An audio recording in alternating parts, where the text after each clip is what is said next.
At 3:11 in the morning, the sky dumps a sheet of nickel-sized rain and the arroyo wakes up mean.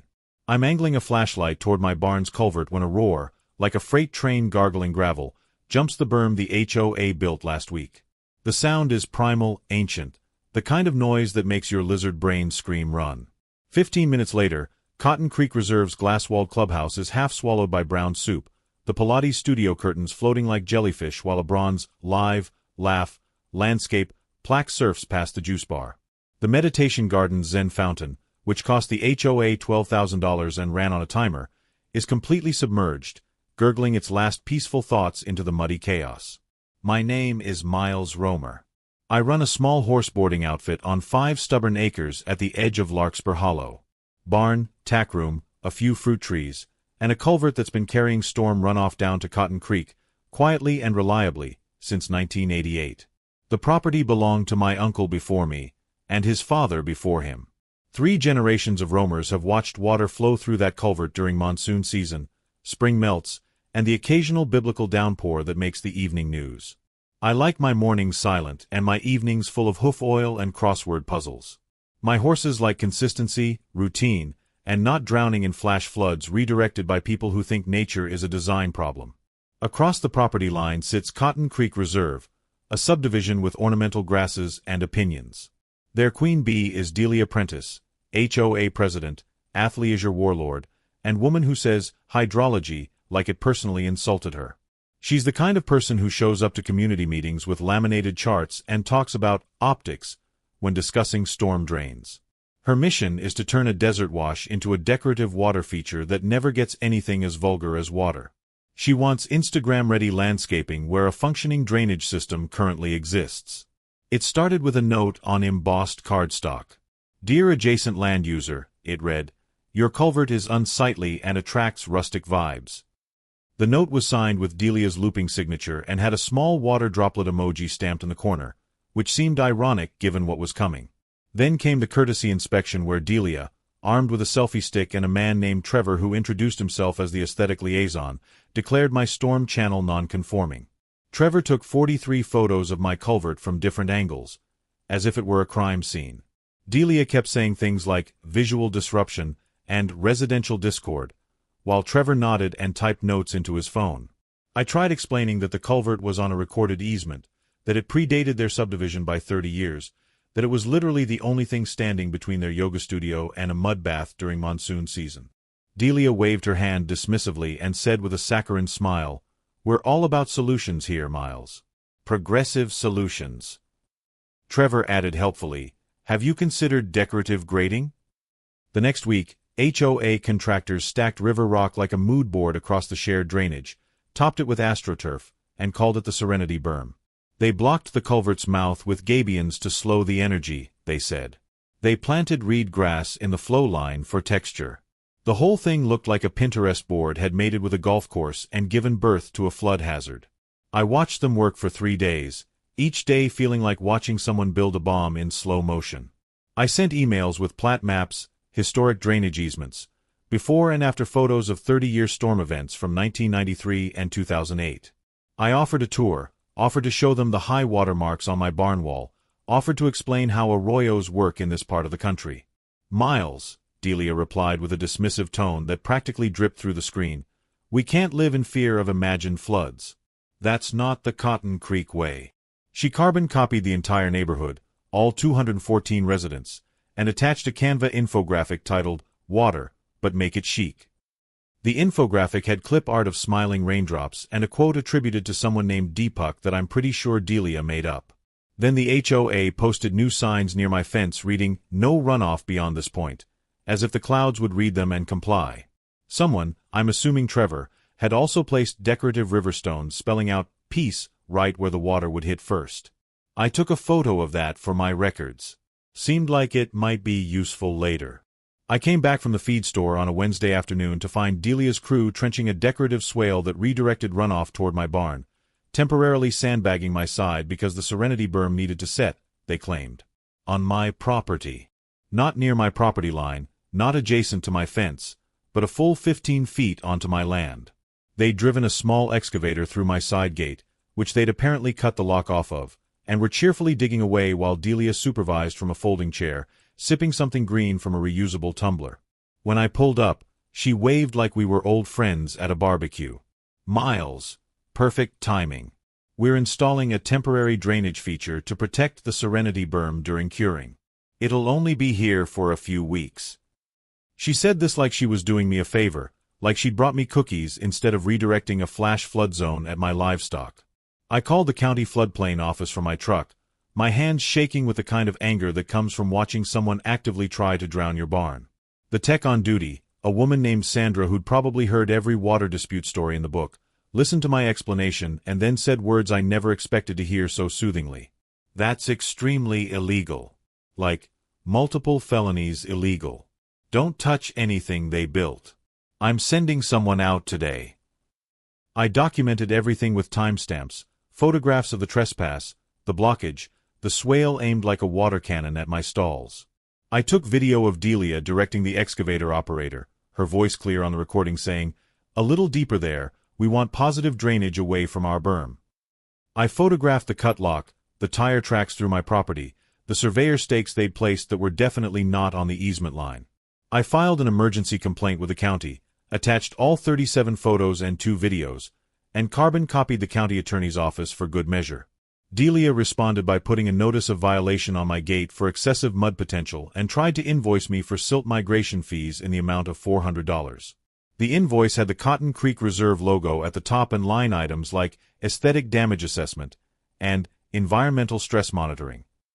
I added that to my evidence folder, which was getting impressively thick. 2 days later, the forecast went from chance of showers to biblical. The Weather Service issued a flash flood watch, then upgraded it to a warning. The radar showed a line of storms stacked up like freight cars, each one darker than the last. When the first wall of water hit at 3 o'clock in the morning, my sandbags held for exactly 3 photographs. I'd stacked them too high around the barn entrance, hoping they'd at least slow things down. Then the creek remembered its right-of-way. The Serenity berm sheared off like fondant from a failing wedding cake, the astroturf peeling away in one magnificent sheet. Gabions pinged loose and marched downstream like square boulders with ambition, each one weighing about 200 pounds and moving like it had somewhere important to be. The trench they cut toward my barn became a fire hose. I cut it open with a mattock to bleed flow back to the natural channel, standing in knee-deep water at 4 in the morning, redirecting a river by flashlight while my horses whinnied nervously in their stalls. The county floodplain manager, a hydrologist from the water district, and Deputy Alvarez arrived in ponchos at 4:30, clipboards feral with moisture and determination. The floodplain manager, whose name was Chen and who'd apparently been dragged out of bed for this, kept muttering "unbelievable" while shining lights on the HOA's handiwork. They examined my signed easement plats, which I'd laminated specifically for moments like this, then turned their attention to Delia, who had appeared in a white rain jacket with the Cotton Creek Reserve logo embroidered on it and a face that said she thought this evening would involve charcuterie. "Who authorized the construction in a designated floodway?" Chen asked, rain dripping off his clipboard. Delia pulled out her phone, scrolling like the answer might be in her emails. The board approved beautification measures for the shared drainage area. "We have committee minutes." "This isn't a shared drainage area," Chen said, his voice getting sharper. "This is a recorded flood control easement on private property." "Who blocked a designated conveyance?" Delia said with confidence that was rapidly deflating, "We curated it." Deputy Alvarez, who'd been taking notes this whole time, replied flatly, "That's not a defense. That's actually maybe the worst defense I've ever heard." The hydrologist was measuring flow rates and taking samples, documenting everything with a kind of methodical precision that spelled very expensive legal trouble. This berm redirected approximately 800 cubic feet per minute directly at his barn. The swale they cut tripled that. If he hadn't opened it manually, his structure would have been undermined. At 2:58 in the morning, the clubhouse security cameras, retrieved later by very unhappy insurance investigators, captured the moment. The slurry found the main doors first, testing them like a predator testing a fence. Then it shouldered them open with the confidence of a VIP who knows they're on the list. The doors, which were premium glass with brushed nickel handles and cost $7,000 to install, didn't stand a chance. Silt poured across the travertin, moving like it had been personally wronged and was here for revenge. It buried the HOA trophy case like Pompeii for participation awards, covering up Delia's President of Excellence plaque and the Neighborhood of the Year crystal obelisk. The wave mummified a foosball table mid-game, the little plastic players frozen in their eternal match, now entombed in mud. The Serenity Berm's bronze plaque, the one that cost $2,000 and had a haiku about water on it, lodged under the commercial espresso machine canted at a tragic angle, wedging the machine away from the wall and snapping a water line that added clean water to the muddy chaos in a touch of irony that would have been funny if it wasn't so expensive. The meditation room's Himalayan salt lamp collection, each lamp individually blessed according to the placard, dissolved into the slurry like they were making the world's most expensive soup. The organic juice bar's cold-press juicer went under, its stainless steel drums filling with silt. Someone's yoga mat, the expensive purple one that was probably left there after Tuesday's class, floated past the camera doing a lazy rotation. The bulletin board with upcoming events, including next week's water conservation workshop, slowly detached from the wall and sailed across the lobby. By sunrise, the county had taped off the subdivision with that yellow, do not cross tape that makes everything look like a crime scene. They cited unpermitted obstruction of a floodway, unauthorized earthwork, trespassing, illegal modification of a drainage easement, and my personal favorite, landscaping the hydrosphere. The list kept growing as Chen walked the property with his clipboard, occasionally stopping to photograph something particularly illegal and shaking his head. They pulled the HOA's landscape contractor's permit on the spot. The contractor, who'd been sitting in his truck hoping to avoid notice, tried to argue he was just following orders. Chen told him following illegal orders wasn't a defense and that he should probably get a lawyer. Delia tried to argue act of God, pulling out her phone to show Deputy Alvarez the weather forecast like it proved her point. The hydrologist, Chen, gestured to the gabions with his pen, several of which were now lodged in the clubhouse lobby, and said dryly, God didn't zip-tie those. God didn't cut a lock and excavate an illegal drainage channel. God didn't block a 30-year-old culvert with decorative rocks and astroturf. The board met in a muddy parking lot at 7 in the morning, called into emergency session by 3 different county departments. They voted, on shaky folding chairs borrowed from someone's garage, to comply with emergency remediation. Remove the blockage. Restore the channel to existing grade. Pay for my barn cleanup. Replace my ruined hay, all $1,400 worth. Fund a silt fence parade around every delicate amenity they owned. Pay my veterinary bills for stress testing my horses after the flood. Reimburse my insurance deductible. And hire a professional engineering firm to assess and repair all drainage on the property, to be approved by the county before any work began. The vote was 8-1. Delia voted no, claiming this was reactive governance. The other board members looked at her like she'd suggested setting fire to the clubhouse to dry it out faster.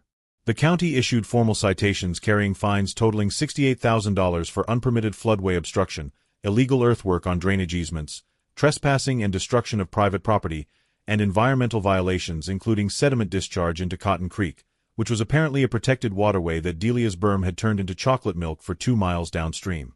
The fines broke down as follows: $20,000 for the floodway obstruction, $15,000 for unauthorized earthwork, $8,000 for the environmental damage, and $25,000 in daily penalties that had been accruing since I filed my initial complaint. Delia was removed from the HOA presidency by emergency vote, 9-0 with 1 abstention.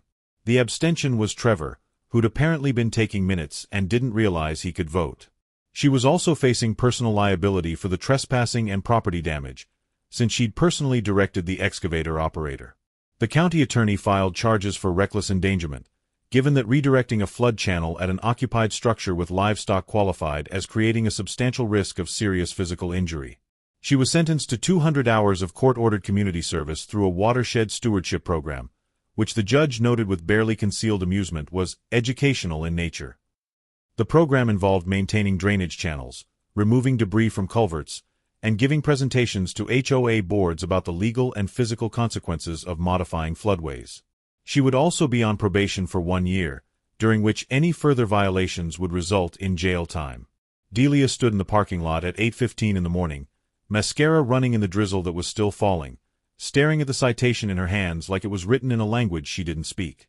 Deputy Alvarez was explaining, in that patient voice cops use when they know they're going to end up in court, that ignorance of hydrology was not a legal defense, that aesthetic improvement was not a permitted use for a flood control easement, and that she had 30 days to file an appeal, but he really wouldn't recommend it given the photographic evidence and the whole admitting it on camera thing. Her mouth opened, then closed, then opened again, but no words came out. Just a small choking sound, barely audible over the water still dripping from the clubhouse eaves, and the distant sound of a pump truck arriving to start the cleanup that her insurance had already denied covering because, as their letter would later state, deliberate modification of drainage systems constitutes willful negligence and voids coverage. Behind her, through the clubhouse windows, I could see the bronze "Live, Laugh, Landscape" plaque still wedged under the espresso machine, tilted at an angle that looked almost accusatory.